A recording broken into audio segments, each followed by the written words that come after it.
영상으로 보시는 분들이 어쩌면 여기 참여하신 분들보다 많을 수도 있겠습니다. 하지만 이게 영상을 바라보고 설교하는 것보다 여러분들을 바라보고 설교하는 것이 뭐 당연한 것 같아요. 보이는 거 보고 이렇게 말하게 되니까. 저녁 맛있게들 드셨습니까? 오늘 저희 동네에 조그만 잔치가 있어서 어느 가정에 참여해서 점심을 이제 먹었는데, 앞에 앉은 분이 맛있는 음식을 많이 차려놨어요. 잔치니까. 음식을 드시면서 이걸 먹어도 맛이 없고 저걸 먹어도 맛이 없고 이 맛이 없는 나이가 되었다고 한탄 아닌 이렇게 조금 이렇게 서글픈 말씀을 하시더라고요. 그래서 나이가 들면서 음식 맛도 없어지고 이러면 무슨 재미로 살까? 나도 저도 나이가 들면 아마 그럴 때가 오지 않을까 이런 생각도 하게 됐는데, 음식도 계속 먹다 보면 계속 맛있는 것 같은데 아직까지는 이제 나이가 들면 맛이 없어질 때가 오는가 봐요. 근데 우리가 이렇게 말씀을 들을 때도 처음에는 정말 이렇게 감동적으로 마음을 막 이렇게 집중해서 잘 듣는데, 시간이 지나서 듣고 또 듣고 뭐 이렇게 계속 듣다 보면 말씀의 맛이 점점 없어지는 경우가 있어요. 혹시 그런 함정이나 이런 거에 빠지시지는 않으셨는지 모르겠습니다. 들을 때마다 새롭고 맛있었으면 좋겠는데, 오늘 제가 들려드리는 말씀이 여러분들에게 맛있는 말씀이 되었으면 하는 바람으로 말씀을 준비했습니다. 오늘 제가 준비한 말씀은 예레미야 13장 23절의 말씀입니다. 제가 낭독해 드리겠습니다. 구스인이 그의 피부를, 표범이 그의 반점을 변하게 할 수 있느냐? 할 수 있을진데 악에 익숙한 너희도 선을 행할 수 있으리라.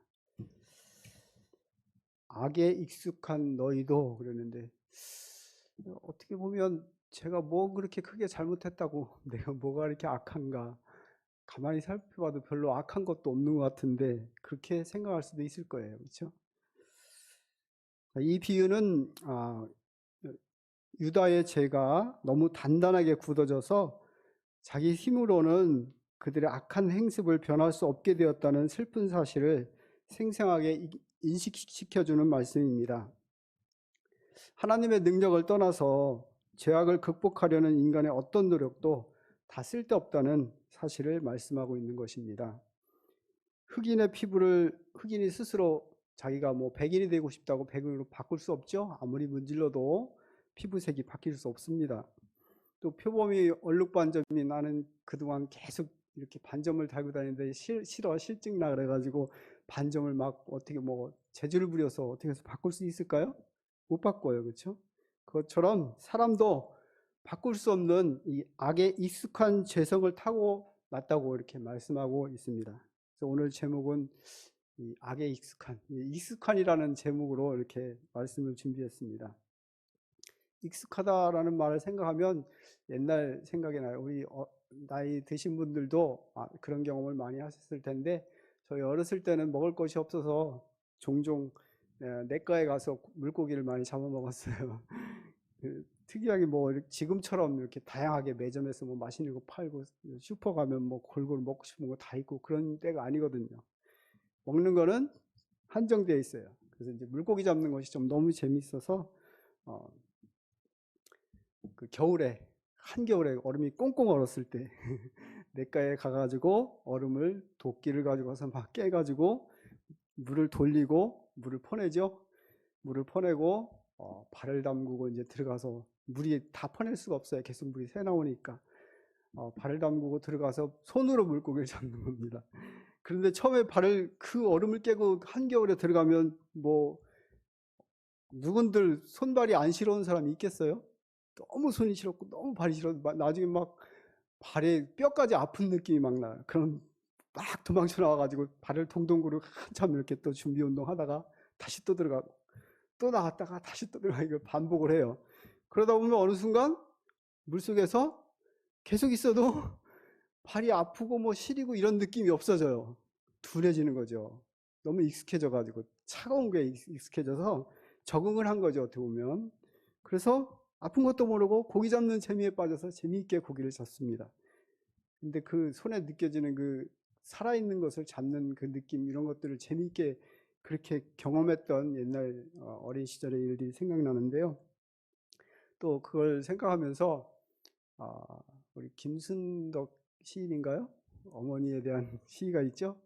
어머니는 그래서는 안 되었습니다. 뭐 이런 시가 있죠. 그 중에 이제 저희 어머니도 요즘처럼 이렇게 뜨뜻한 물이 막 틀면 바로 나오는 그런 세상이 아니었죠. 그래서 빨래를 잔뜩 이 대야 같은 데 담아서 냇가로 가서 그 빨래를 차가운 물에 겨울에 그냥 손으로 이렇게 빠는데 얼마나 손이 시려웠겠어요.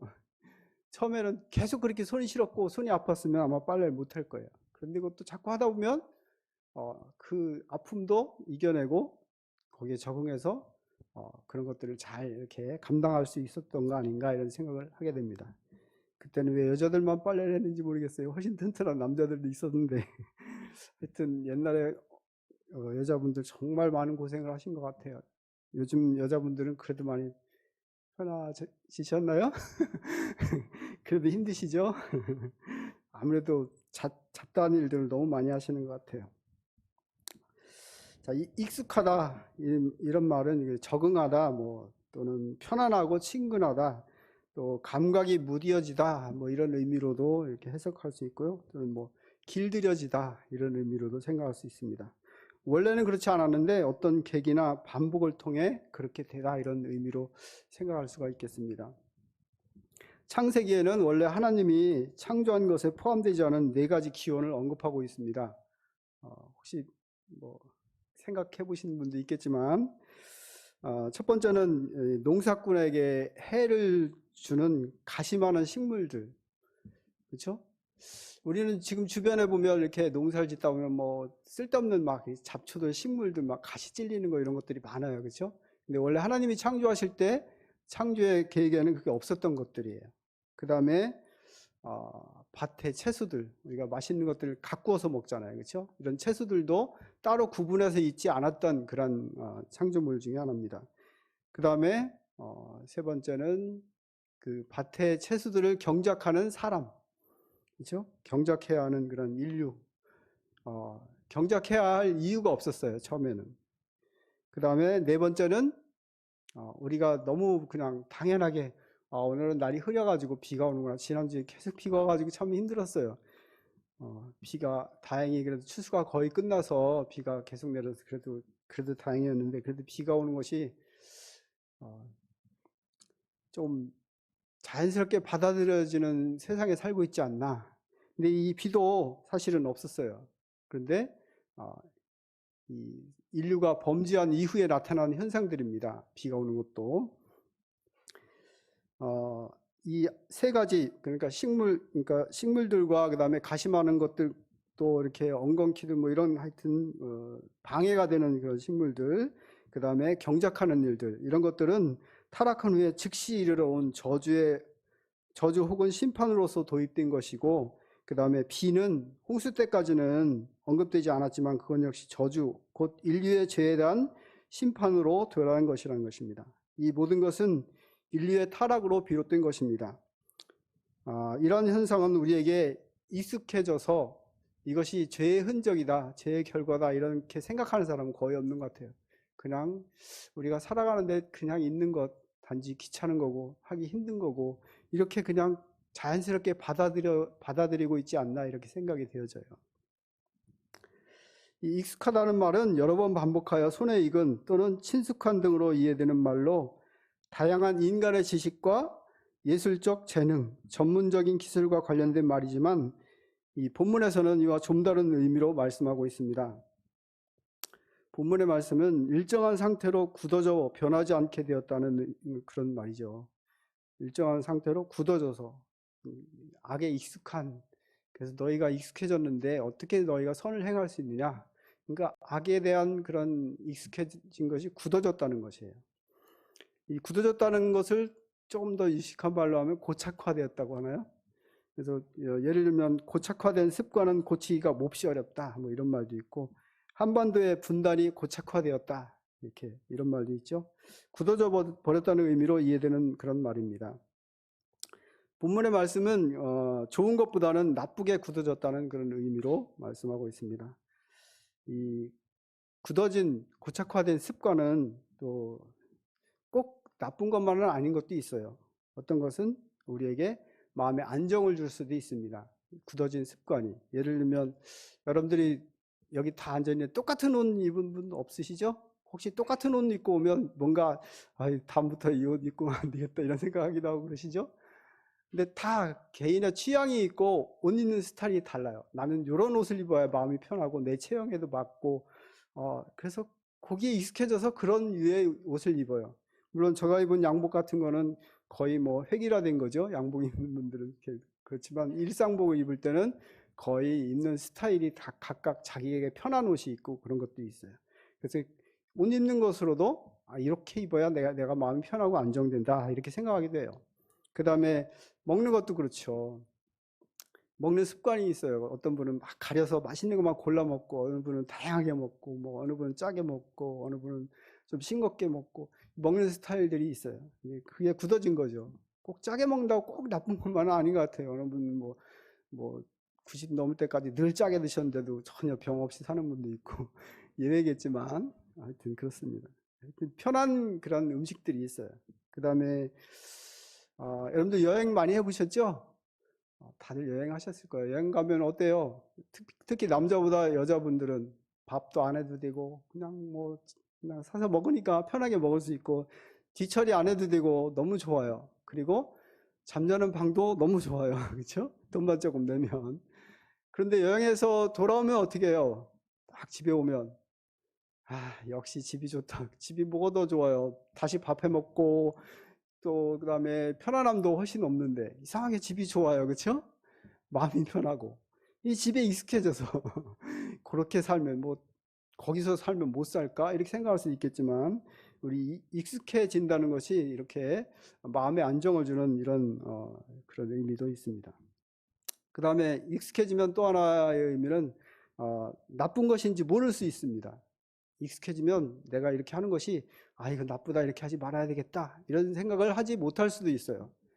저희 손주들이 천안에서 어린이 놀이터를 가끔 간대요. 가면 엄마가 따라간대요. 근데 엄마가 이렇게 따라가서 아이들 노는 모습을 이렇게 지켜보고 있으면 그 주변에 노는 아이들이 부모가 안 보이는 걸 알면 말을 할 때 막 쌍스럽게 막 욕을 섞어가면서 막 그렇게 막 욕을 한다는 거예요. 그래서 몇 번 가보고는 애들 있는 데는 놀이터 데려가면 안 되겠다 이렇게 막 걱정을 하면서 우리 딸이 그러더라고요. 그리고 또 제가 현직에 있을 때도 보면 이렇게 앞에서 걸어가는데 뒤에서 학생들이 따라와요. 다른 학교 학생들이 막 따라오는데 말을 하는데 도대체 들어줄 수가 없어요. 욕을 너무 많이 섞어가면서 말을 하니까 거의 욕이에요. 저게 말인가? 거의 욕이에요. 근데 이런 말하는 습관이 욕을 섞어서 하는 습관이 있는 아이들은 그 욕하는 것이 나쁘다 이렇게 생각하고 욕하지 않아요. 아마 그런 심리 상태가 욕을 섞어서 말을 해야 내 말이 다른 사람에게 더 강하게 이렇게 어필이 되고 내가 좀 이렇게 강한 존재다 이렇게 암암리에 그렇게 무의식중으로 생각하는 거 아닌가 저는 그렇게 생각해요. 그냥 평범하게 말하면 아이들이 너무 애가 좀 이렇게 싱겁다 좀 약해 보인다 이렇게 인식될까 봐 하는 그런 의도가 있는 것인지 하여튼 욕을 섞어서 하는 습관 이것도 고착화된 그런 습관이 되지 않을까. 그래서 나쁜 것인지 모르고 하는 것. 그 다음에 중독 있죠, 중독. 그 거부하는 중독들 중에 술, 담배, 마약 이런 것들도 있어요. 근데 덜 거부하는 카페인도 사실은 엄청난 중독이거든요. 카페인도 있습니다. 이런 것들. 처음에는 죄책감도 들고 경계를 하면서 조심하지만 시간이 점점 지나고 익숙해지면서 점점 감각이 둔해지고 고착화가 됩니다.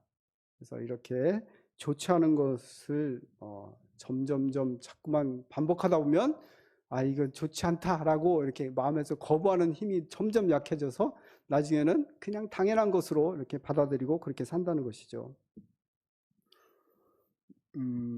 허언증이라고 혹시 그 병 증세 중에 허언증이라는 말씀 들어보셨죠?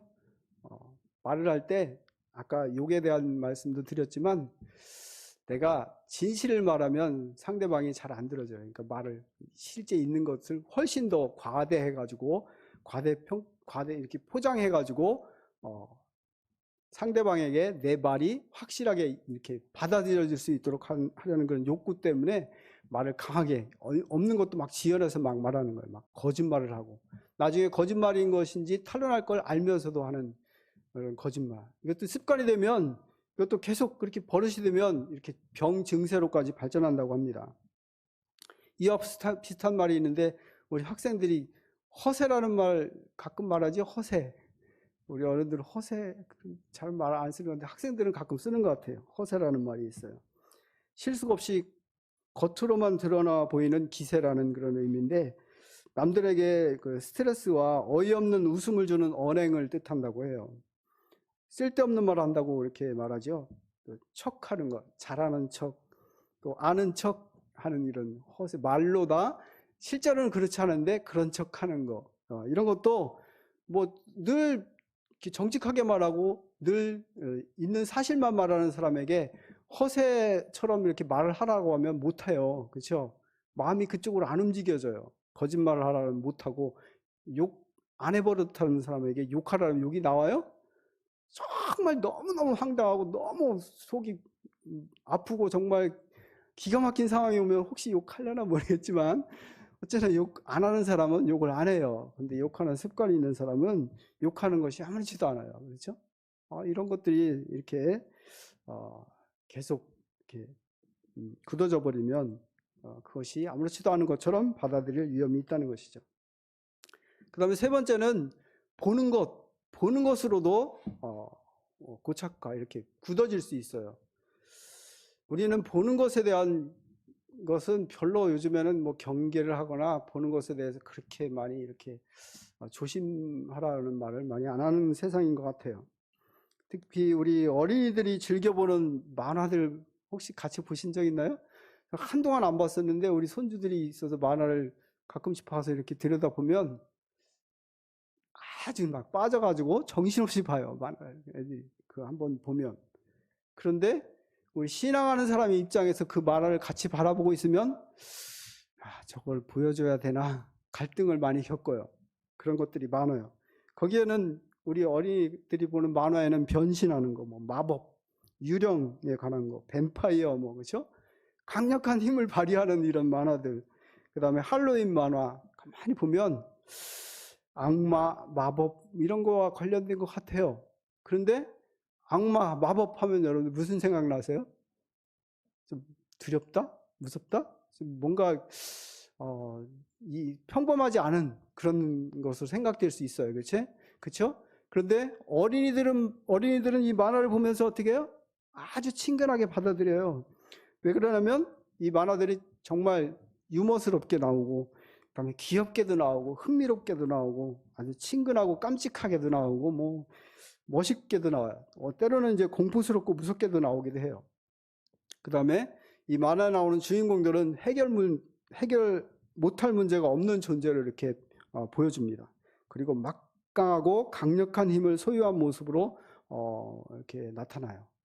그러니까 아이들이 거기에 쏙 빠져가지고 점점점 보면서 이 마귀, 뭐 이렇게 뭐 유령 이런 거에 대한 거부감이라 이런 것들이 전혀 없어요. 오히려 친근하게 그냥 편안하게 그냥 당연한 것을 이렇게 마음에 점점점 굳어지는 거예요. 그래서 보는 것으로 아이들의 마음이 점점점 이 사단이 요구하는 모습으로 품성이 이렇게 굳어질 위험이 있다는 것이에요. 그래서 보는 것이 위험해요. 그렇죠? 그 주인공들은 세상을 구원하는 구원자로 자주 비춰줍니다.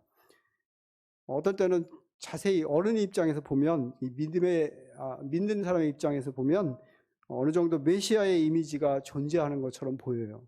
구원해 주니까요. 그리고 그 능력이 막강하니까요. 모든 것 어려움들을 다 해결해 주니까요. 그리고 이 구원자는 결코 죽지 않습니다.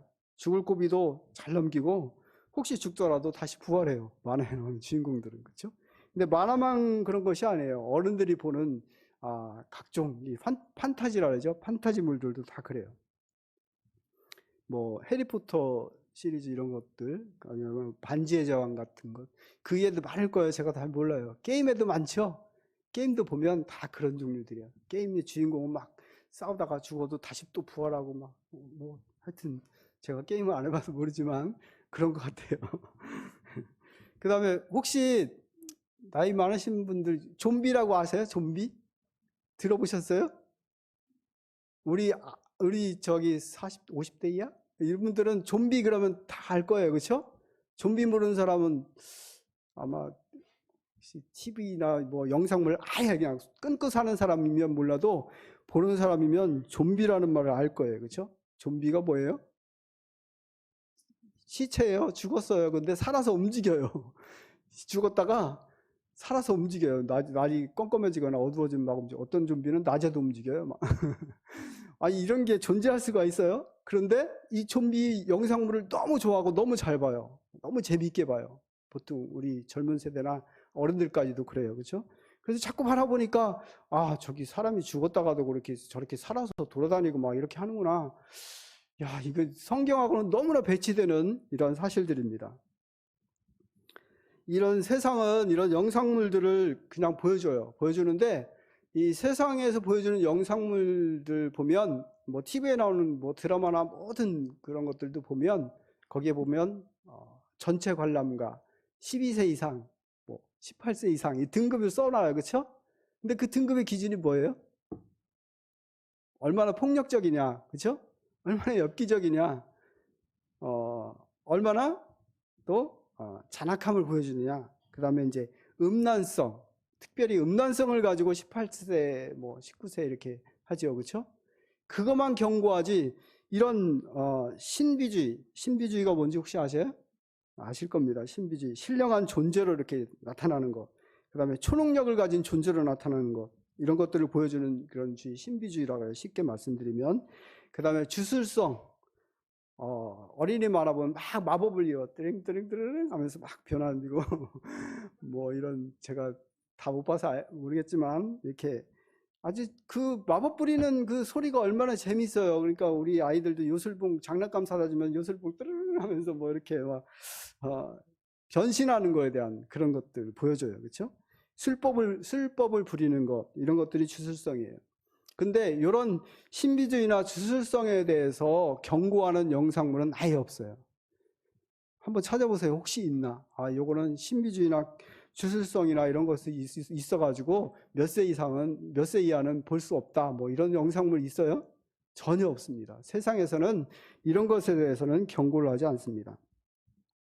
신비주의나 주술성에 대한 자각은 하나님의 참 백성만이 아는 증세라는 것입니다. 하지만 이 사단이 만들어 놓은 올무에 주의하지 않고 익숙하게 받아들이게 된다면 사단의 밥이 되고 말 것입니다. 우리 어린이 아이들도 마찬가지예요. 어른들은 어느 정도 이렇게 신앙을 하시다 보면 기준이 있어서 마음이 딱 이 신앙의 기준이 있어서 혹시 다른 그런 그런 영상물을 보더라도 그렇게 흔들리지 않는데 아이들은 어려서부터 계속 보게 되면 그 마음으로 굳어질 위험이 있다는 것이에요. 그래서 이것은 분명히 경계해야 할 그런 것이라는 것입니다. 그래서 보는 것으로도 이렇게 우리의 생각, 우리의 삶이 모습이 이렇게 굳어질 수 있다는 것, 이것을 꼭 염두에 두어야 할 것입니다. 계시록 18장 2절의 말씀 우리 잘 아는 것처럼 무너졌도다 큰 성 바벨론이여 거기서 나와 그의 죄에 참여하지 말고 그의 받을 재앙들을 받지 말라. 그래서 참여한다는 것은 참여하여 관계를 가진다, 동참한다 이런 말씀입니다. 내가 참여하려고 그래서 참여하는 것이 아니고 살다 보니까 나도 모르게 익숙해져서 그렇게 살고 있는 거예요. 그래서 우리가 일부러 나는 지금 바벨론에 발 담그고 있지 않아 이렇게 아무리 거부해도 소용없어요. 다 담그고 있어요. 나도 모르게 앉아서 TV 보고 있는데 저 영상물이 이건 신비주의나 그런 주술성을 담고 있는 영상물이에요. 저건 하나님을 거부하는 그런 내용이에요. 어떻게 보면 정말 엄밀히 따지면. 그래서 그런 것들에 나도 모르게 발 담그고 동참할 위험이 있다는 것을 경고하고 있습니다. 뭐 여러 가지로 해석할 수 있겠지만 오늘 말씀을 준비한 이 말씀의 내용을 생각한다면 그렇게 생각할 수 있을 것 같아요. 사탄이 인류의 삶 속에 이렇게 참여한 것들, 동참한 것들, 사탄이 우리 인류의 삶 가운데 집어넣은 이런 것들은 헤아릴 수 없이 정말 많아요. 많은데 우리가 익숙해져서 이거는 사단이 하는 일이다, 이거는 하나님의 일이다, 전혀 구분을 못하고 그냥 살아요. 그렇죠? 그냥 어쩔 수 없이 그냥 살아요. 아마 지금 눈을 감으시고 자기의 표정이 어떤가 한번 살펴보셔요. 가만히 생각해 보세요. 나는 표정이 늘 밝고 좋아. 나는 표정이 좀 어두워. 나는 무슨 근심이 많은가, 이렇게 얼굴을 맨날 찌푸리고 살아. 뭐 이렇게 각자 이렇게 자기에 대한 표정을 평가할 수 있지 않을까요? 자기는 자기를 모르나요? 남이 평가해 주셔야 하나요? 우리의 이런 표정들도 사실은 죄의 영향을 많이 받아서 그렇지 않을까 생각이 되어져요. 늘 그렇게 살다 보니까 늘 힘들고 어렵고 늘 그냥 이렇게 고생하고 고민하고 스트레스 받으면서 사는, 스트레스 안 받고 편안하게 산다고 생각할 수 있는 사람도 있을 거예요. 그런데 그런 분도 자세히 살펴보면 원래는 그렇게 살면 안 돼요. 그렇죠? 하나님이 그렇게 살라고 창조하시지 않았거든요. 정말 행복하게 걱정 근심 없고 정말 평안하게 사랑하면서 살라고 만들어 놓으셨거든요. 그런데 어쩌다 보니까 이렇게까지 내가 찌들고 이렇게까지 초췌해졌는가, 이렇게 뭐 우리 아이들은 그렇게 생각 안 하려나요? 학생들은?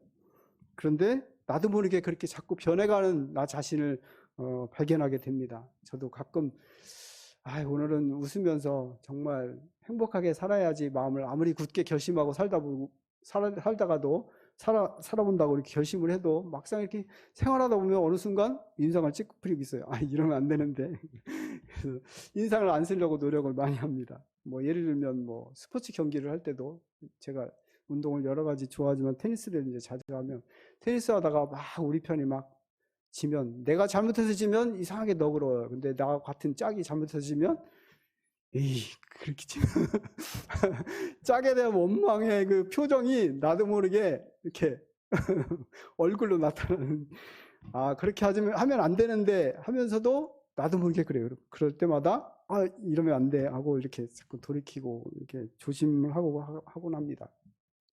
근데 우리 테니스 클럽에 우리 교우님들이 거의 절반이더라고요. 우리 클럽에 절반이 오셔서 테니스를 치시는데 다들 정말 표정도 좋으시고 매너도 정말 좋으시고, 다른 교인들도 많이 있거든요. 근데 역시 우리 교회 교우님들이 정말 신사적이고 좋은 것 같아요. 전혀 뭐 고집 부리지 않고 억지 부리지 않으시고, 그다음에 예의도 잘 갖춰주시고, 뭐라고 막 꾸중을 해도, 상대편 그 믿지 않는 분이 뭐라고 막 꾸중해도 그냥 예, 잘하겠습니다 이렇게 받아주시고 너무 좋은 것 같아요. 저는 그런 거에 대해서 혹시 만에 하나 이렇게 반기를 들고 반대로 이렇게 거부하는 이런 반응을 할까 좀 그게 두렵거든요. 그래서 그러면 안 되겠다고 마음으로는 걱정하는데 아무도 그렇게 하지 않으셔서 너무 좋습니다. 역시 우리 홍성 재림교인들의 품성은 정말 좋은 것 같아요. 그렇습니다. 하여튼 어쨌거나 우리의 표정들이 굳어지는 것, 이것도 죄의 영향으로 인한 그런 결과가 아닌가 생각합니다. 시편 14편 2절로 3절에는 이런 말씀이 있습니다. 여호와께서 하늘에서 인생을 굽어 살피사 지각이 있어 하나님을 찾는 자가 있는가 보려 하신즉 다 치우쳐 함께 더러운 자가 되고 선을 행하는 자가 없으니 하나도 없도다. 나는 선을 행하는 것 같은데 하나도 없다고 그렇게 말씀하셔요. 그렇죠? 시편 143편 2절에는 주의 종에게 심판을 행하지 마소서. 주의 눈앞에는 의로운 인생이 하나도 없나이다. 아담의 자손으로 태어난 인류 가운데 의인은 아무도 없다는 그런 말씀입니다. 이 죄의 영향력 아래서 사는 인류 중에 죄에 대해서 자유로운 사람은 아무도 없다는 것입니다. 수없이 다시 태어나도 아무리 많은 선행을 하고 위대한 업적을 이룬다고 해도 사탄의 영향력에서 자유로운 사람은 아무도 없습니다. 혹시 나는 사탄이 아무리 나에게 유혹을 하고 여러 가지 방법으로 나에게 이렇게 도전을 해도 나는 이길 수 있다, 나는 관계없어, 이런 사람 있어요? 아무도 없어요. 아무리 착하게 사는 사람이고 법 없이 사는 사람이고 아무리 정말 능력 있는 사람이고 뭐 어떤 사람이라 할지라도 이 사탄의 영향력에서 자유로운 사람은 아무도 없습니다. 그래서 그렇게 살다 보니까 죄에 익숙해지고, 이 하나님은 이렇게 죄에 익숙해져 버린 사람들의 죄 문제를, 이런 문제를 근본적으로 해결할 방법을 우리에게 마련해 주셨습니다. 이렇게 살다가 이렇게 죽으면 얼마나 불쌍해요. 그런데 하나님께서는 너희는 그렇게 살다 그렇게 죽을 것이 아니라는 것을 우리에게 말씀으로 수없이 많은 그런 이 성경의 말씀을 통해서 들려주시고, 또 목사님이나 이런 예배를 통해서도 수없이 우리에게 소망을 갖고 희망을 갖고 우리가 이렇게 끝날 것이 아니라는 것을 우리에게 들려주셔요. 그래서 이 교회에 와서 하나님 말씀 듣는 것은 정말 우리에게 소망이고 기쁨이 아닐 수 없는 것입니다. 희망이 없어요, 안 그러면요. 그렇죠? 죄로 훼손되고 단절된 관계를 회복하여 원래의 상태로 돌아가기 위한 유일한 방법은 우리 잃어버린 우리 인류를 찾아오시고, 또 죄를 용서하시고 죽은 자를 살리기 위해 이 땅에 오신 우리 예수 그리스도의 십자가 공로를 믿고 의지하는 것, 그것뿐인 것입니다. 우리 예수님께서 나를 믿으라 그러면 너희가 구원함을 받을 것이라고 우리에게 약속의 말씀을 해주셨어요. 로마서 3장 22절, 곧 예수 그리스도를 믿음으로 말미암아 모든 믿는 자에게 미치는 하나님의 의인이 차별이 없느니라. 우리가 예수님을 믿음으로 말미암아서 우리가 의롭게, 이렇게 죄로 굳어진 이런 익숙해진 이런 모습으로 끝나는 것이 아니라 우리를 새롭게 변화시켜 주시겠다는 하나님의 약속의 말씀입니다. 고린도후서 5장 21절에도 하나님이 죄를 알지도 못하신 이를 우리를 대신하여 죄로 삼으신 것은 우리로 하여금 그 안에서 하나님의 의가 되게 하려 하심이라. 그래서 예수님이 유일한 방법이에요. 우리의 이런 문제를 해결할 방법은, 현 인류의 상태의 책임은, 우리가 이렇게 된 것은 내가 죄를 짓고 내가 잘못 살고 내가 그래서 그렇다, 그렇게 혹시 생각할 수도 있어요. 나는 왜 이렇게 살았을까? 그래서 자책할 수도 있어요. 그런데 실제로 이런 모든 나 된 것의 상태의 책임은 근본적으로 사단에게 있다는 것입니다. 그래서 하나님께서는 사단에게 이 죄 문제의 책임을 묻지 나에게 묻지 않으신다는 것, 이것을 받아들인다면 훨씬 더 우리에게 믿는 것에 대한 좀 더 짐이 가벼워지지 않을까. 교회 나올 때마다 나는 죄인이야, 나는 뭐 이러면서 어깨를 무겁게 막 짓누르고 막 힘들어하는 표정으로 올 필요가 없는 것 같아요. 내가 이렇게 된 거 사단이 그래서 나를 이렇게 만들었는데, 이렇게 사단에게 책임을 전가시키고 내가 비록 이렇지만 하나님이 나를 그래도 받아주시고 나를 용서해 주실 거야, 이런 확신을 가지고 오면 훨씬 더 가벼운 마음으로 믿음 생활을 할 수 있지 않나, 이렇게 생각이 되어집니다. 죄로 굳어져 감각이 둔해지고 어두워진 삶에 익숙해져 버린 우리들에게 밝고 새로운 삶이 있음을 하나님께서는 우리에게 끊임없이 말씀해 주십니다. 비록 우리가 불에 타다 남은 그 그슬린 나무처럼 되었지만, 불 자주 떼는데 타다가 남은 거 어디 쓸 데 있어요? 불 떼다가 다 떼고 남은 그 나무 그거 쓸 데 없잖아요, 그렇죠? 아무짝에도 못 써요. 다시 불 떼면 모르겠어요. 쓸 데가 없어요. 그렇게 되었지만 예수님이 재림하실 때 그러할지라도 우리가 회개하고 하나님을 끝까지 붙들고 믿음 안에 산다면, 하나님께서, 우리 예수님께서 다시 이 땅에 오실 때 우리를 완전한 모습, 정말 아름답고 병들지 않고 정말 온전한 밝은 모습으로, 우리의 이렇게 일그러진 얼굴이 아니라 정말 환하고 너무 아름다워서 정말 눈부실 정도로 아름답게 이렇게 분명히 변화시켜 주실 거예요. 그렇죠? 그래서 그렇게 변화되어서 함께 사랑하는 우리 하나님과 함께 영원히 살게 될 그날을 우리가 늘 기리면서 기쁨으로 신앙생활을 했으면 좋겠습니다.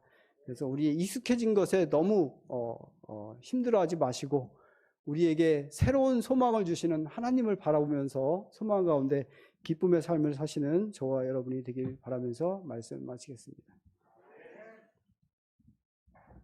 하나님, 우리 아버지, 저희가 죄의 삶에 익숙해져서 앞으로도 이런 모습으로 살지 모르겠지만, 우리 하나님께서 약속하신 재림의 소망 가운데 또 우리 하나님과 영원히 함께 살 그날을 소망하며 끝까지 우리 하나님과 동행하는 저희의 삶이 되게 하여 주셔서 저희로 소망 가운데 기쁨을 가지고 살게 하여 주시옵소서. 우리 모든 성도님들 이 안식일을 통하여 주시는 말씀과 또 하나님의 놀라운 축복들을 마음에 감사하며 체험하며 기뻐하는 행복한 안식일 되게 하여 주시옵소서. 예수님의 이름으로 간절히 기도합나이다.